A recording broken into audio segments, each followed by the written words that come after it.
بسم اللہ الرحمن الرحیم۔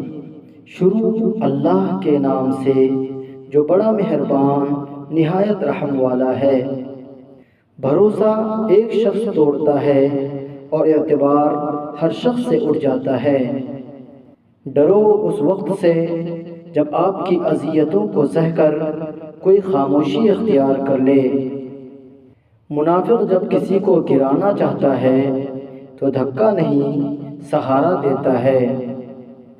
چیزیں ٹھیک ہو جاتی ہیں، وقت بھی بدل جاتا ہے، ہاں مگر ہم پہلے جیسے نہیں رہتے۔ ہم اکثر انہی لوگوں کے ہاتھوں اپنی محرومیوں کا مذاق بنواتے ہیں جن کو ہم کمزور لمحوں میں اپنی ذات کی سچائیاں سونپ دیتے ہیں۔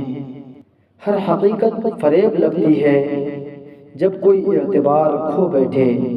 خوشی کی ایک قسم یہ بھی ہے کہ رب کے ہر فیصلے کو اپنے لیے بہترین سمجھا جائے۔ دشمن ہی تمہیں شیر کی طرح بہادر بناتا ہے۔ مرتے ہوئے آدمی کے ہونٹوں پر ہمیشہ سچائی ہوتی ہے۔ جس کی کوئی عزت نہ ہو اسے کوئی غم بھی نہیں ہوتا۔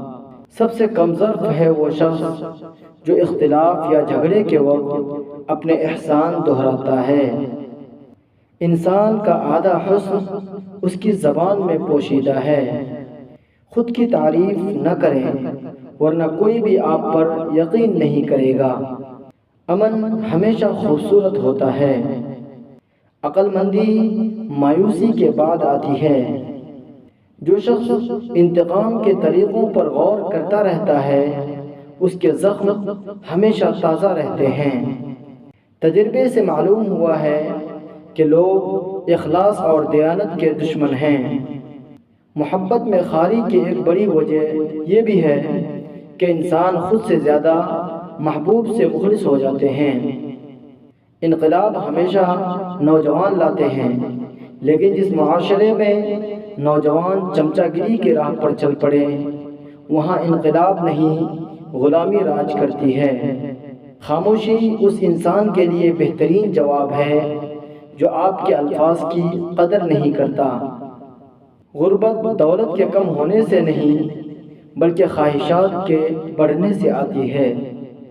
انسان کی زندگی کے بدترین وقتوں میں سب سے برا وقت جوانی کی غربت ہے۔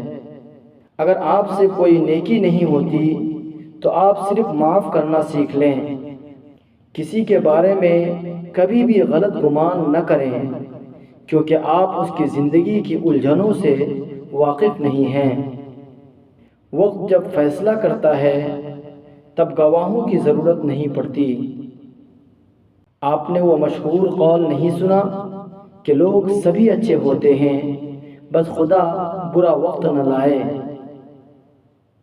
خوش رہنا بادشاہ بننے سے بہتر ہے۔ زندگی خوبصورت لوگوں سے خوبصورت نہیں ہوتی، زندگی مخلص لوگوں سے خوبصورت ہوتی ہے۔ کسی نے پوچھا غرور کیا ہے؟ جواب ملا خاک سے بنے انسان کا اپنی اوقات بھول جانا۔